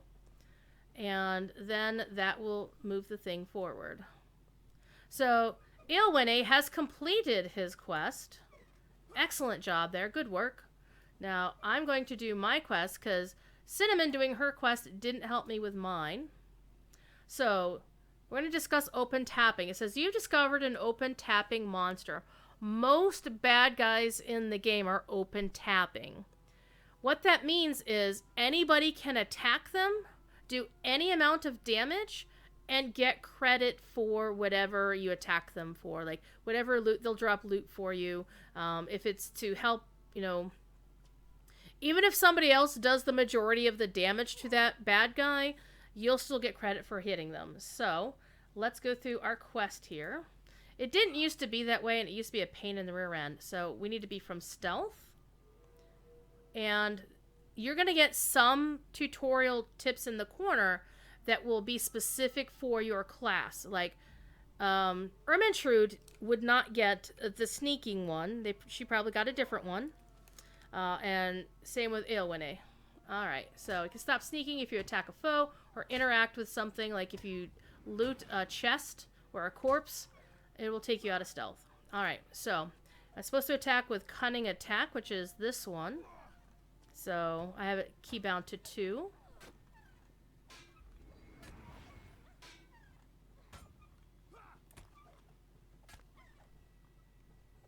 There we go. You have struck the training dummy with cunning attack. And sometimes it does take a minute for it to stop attacking. You can untarget the training dummy in a minute. But the dummy is still hitting me, so that's fine. Whatever. We're going to go back to our burglar trainer. We're going to complete our quest. So you get to choose one of these options. And I'm actually going to choose the dagger. All 3 of these have the same rewards. Sometimes you're going to see something that's going to be a better weapon than another. Then you choose whatever's appropriate. I'm going to choose a dagger because burglars and daggers go together. Alright. So there we go. There are some training dummies that you can attack enough to kill. And there's some of them that you just can't kill them. And I'm going to move this new tarnished dagger into place of my old dagger because it's a better dagger. Actually, what I'm going to do... You always put your best weapon in as your main weapon. Always put your best weapon in as your main. Alright. So that's going to do it for part 1 of starting our game. We're still in the starting instance. So we're going to hang out here. And then on Monday, we are going to continue our quest. We're going to go back and talk to Strider at that time. And we'll continue our fun. Findelodon, I know exactly what you're talking about. But anyway, thank you all for being here. I will see you on Monday for our final lesson. We're going to finish our starting instance on Monday, and then I will then log into my Mythgard character, and those of you who wish to join the Mythgard kinship will be invited. If you don't want to join Mythgard or you have another plan for that, that's perfectly fine, but you are welcome to join us because you're cool. Yes, it will be at the same time, 4 p.m. Eastern. So I will see you then, and we'll continue our questing, all right? And if anybody else gets to this point over the weekend and wants to join our group, we can add 2 more people to our fellowship. So if somebody watches this asynchronously and can get to this point by Monday, you are welcome to join us. So I will see you then, and have a great weekend, and be safe, and be smart, and finally, if you can't be good at it. Thank you, everybody. Have a great day.